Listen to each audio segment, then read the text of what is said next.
Hey there guys, so a couple of days ago, I went to go watch Leigh Whannell's Wolfman, and honestly, for a January horror movie, it wasn't that bad, and it was actually way sadder than I had expected.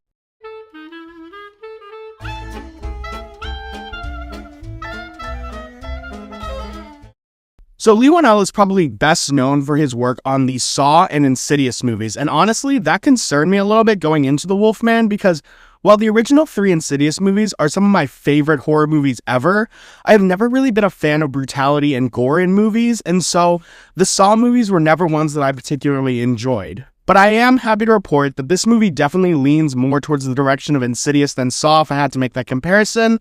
And while there is certainly gore in this movie, I'd argue it was used sparingly and with a deliberate purpose. So let's quickly do an overview of the plot before I get into everything that worked and didn't work for me in this movie, because honestly, it's a mixed bag. The Wolfman in many ways is a twisted story of the Lovett family spanning at least 2 generations, with attention paid to Grady Lovett, as well as his now adult son Blake Lovett, and Blake's family in Charlotte, his wife, and Ginger, Blake's daughter.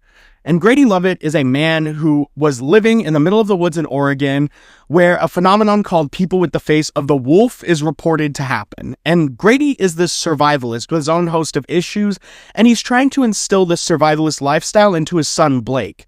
But after an encounter with a horrifying beast in the forest and barely escaping with their lives, we cut from there and fast forward many years into the future where we see Blake as his own adult, far from his father's influence, living in San Francisco with his new family. We learned that for a while, Grady has been missing, with search teams unable to find his body anywhere in the woods, and after waiting for however long it is, time is kind of wonky in this movie, Grady is officially declared dead by the state, and Blake is sent a letter requesting for him to come back to Oregon and collect his father's things from their farm. And Blake's family life at this time is also a little bit on the rocks. And while he has a tremendous relationship with his daughter Ginger, which actually carries a lot of this film's emotional weight throughout, his relationship with Charlotte is not doing as well, and what I appreciated about the relationship that they had is that the issue doesn't seem to be this convoluted one that could be resolved with some more direct communication, but rather based on this essential question of if Blake and Charlotte even make each other happy anymore, and if it would be better for them to part ways. But Blake, wanting to ensure that his own family doesn't collapse like his relationship with his dad did, he encourages Charlotte to agree to come with him to Oregon, particularly to see this valley in the woods where Blake's dad lived that was very special to him growing up, and hopefully in doing that rekindle their relationship away from their busy lives. All while Charlotte also hopes to rebuild her relationship with Ginger, as the two have grown more distant as Charlotte's career has taken off. However, as you can imagine, the trip does not go as intended, and while driving to Grady's farm, Blake gets lost in the woods, and after getting limited assistance from a childhood acquaintance named Derek, the family finds themselves in the hunting ground of the titular Wolfman, leading to Blake becoming infected. So with their moving truck totaled and a monster lurking both inside and outside the meager safety of the Lovett's farmhouse, the tension begins to build as the Lovett family fights for their own survival. And I think that's probably the best I can do without spoilers, so now we can move on to what I liked and didn't like about this movie. And truthfully, there's a couple things to go over on both sides, which is unfortunate because I really wanted to leave this movie loving it. Like, I talked about how this rebirth of classic monsters is, in movies, is something I'm really excited about in my Nosferatu review, and I am still excited to see where the reimagining of these classic stories go in the future. But while Wolfman to me was I would say satisfying, it wasn't everything I might have wanted from a film that I desperately wanted to bring about this werewolf renaissance in movies. But in the spirit of positivity, let's talk about what worked well in the film first. And firstly, Whannell succeeded fantastically in the first rule of these types of horror movies, which is to make your main character sympathetic. Christopher Abbott's Blake was easily the best character in this movie to me, and to me, he sold the transformation extremely well. His mannerisms and body language and the way they became more wolf-like as the film went on was incredibly eerie. And the makeup team did this fantastic job with all the work they put into his prosthetics as he was going through the transformation. I think near the end of the film, they might have overdone it just a tad, but overall, I genuinely feel that both visually and through his performance, Abbott did a fantastic job as Blake. And Blake's transformation is actually the leading source of tension in this movie. And this movie is extremely tense throughout. Constantly, you are left wondering how much control does Blake still have over himself? Is he a threat to his family yet? As they are all desperately trying to save him, which is probably one of the movie's strongest aspects, even though it does lack the major payoff of what we would consider like the full-on werewolf transformation that I think a lot of people wanted. Also, I'm just going to come out and say it. I'm not the biggest like horror movie savant on the planet, so maybe you're harder to scare than me, but there were moments of buildup that had me covering my ears because I was expecting something to happen, and Whannell and his team continuously played with those expectations, in my opinion, pretty well. Like sometimes they paid off instantly, or other times they would let you catch your breath before you seemingly like snatch the relief out of your chest. And this is really helped by the horrific sound design in this movie.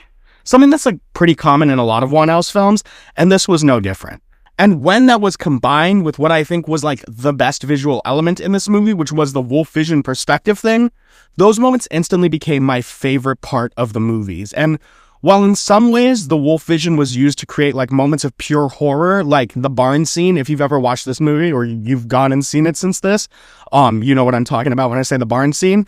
But other times the effect was actually horrifyingly sad. Watching Julia Gardner's Charlotte and Matilda Firth's Ginger desperately trying to communicate and help their dad or their husband in Blake, but being unable to have this conversation as the infliction gets stronger was actually emotionally devastating to watch. And I read somewhere before I went to go watch the film that this infliction could be seen as some allegory to Alzheimer's. And like I said, I read that before I watched the film, so maybe it colored my interpretation. But having that in mind really impacted the emotional feel of Blake losing himself to the curse. And of course, I couldn't leave this section of praise without taking a moment to just utterly like celebrate how great the opening moments of this film were. I don't think at any point in this movie did I feel nearly as constricted in my seat as I did time skip where a young Blake and his dad are in the forest where everything happens, and it's just like a great setup to the film. And you have to remember that like these characters don't know they're in a movie with the title being Wolfman, and so it really stresses this fear of the unknown angle that the scene really tries to hone in on, and where all of the tension builds off of throughout the rest of the film. But moving on to the parts that I did not enjoy as much, and the first one could be seen, I guess, as like a matter of perspective, but I personally felt that the movie was a little bit too long, and I found the ending scene to be like, I don't know.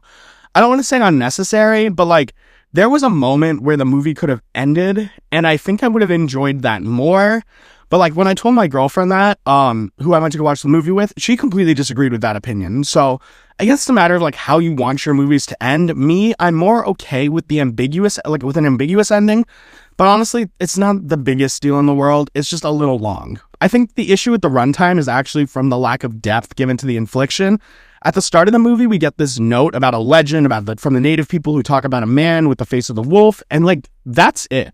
That's all we get in terms of lore. And while I do understand that this was more of a personal story of a family dealing with the horror that is the Wolfman metamorphosis, I would have loved more inclusion of werewolf lore in the story, and maybe it wouldn't make the runtime feel so stretched out, like if there was more to build off of. Like, truthfully, you could have replaced the story with the idea of vampirism or slowly becoming a zombie, and it would essentially operate the same way, which to me is a major bummer because I do think that lycanthropy is in a desperate need for a cinematic reboot after what the Twilight films did to it. Additionally, Charlotte and Ginger are also just paper thin when it comes to character depth and complexity. And while Blake is still able to speak, it's easy enough to dismiss because he's such a big carry. But as he loses that ability, the cracks within those two characters really start to show. It's also not like entirely the actor's fault. They're not helped very much by the script, which, to be polite, could be better and suffered a lot from this like beating you over the top angle. Like, they really want you to understand the generational trauma angle of this movie, and they do not trust you as the audience to put the pieces together, so they really lay it on thick. But overall, for a horror movie slated in January, I did not go into this movie with the highest of hopes, and I found myself enjoying the movie. It's one of those films that gives you enough to think about and talk with someone over the drive home, and maybe you'd go online and like Google a few questions, but will you still be thinking about this movie in a week?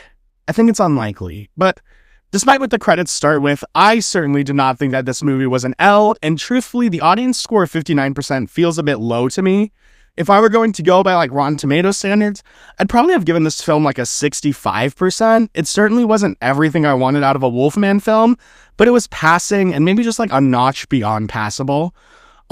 Still, I'm not the end-all be-all judge of movies. So if you've seen this movie, I'd love to read your thoughts on it in the comments below. And if you enjoyed this review, if you could leave me a like and subscribe as I try to reach my goal of 2,000 subscribers by the end of this year, that would be a massive help.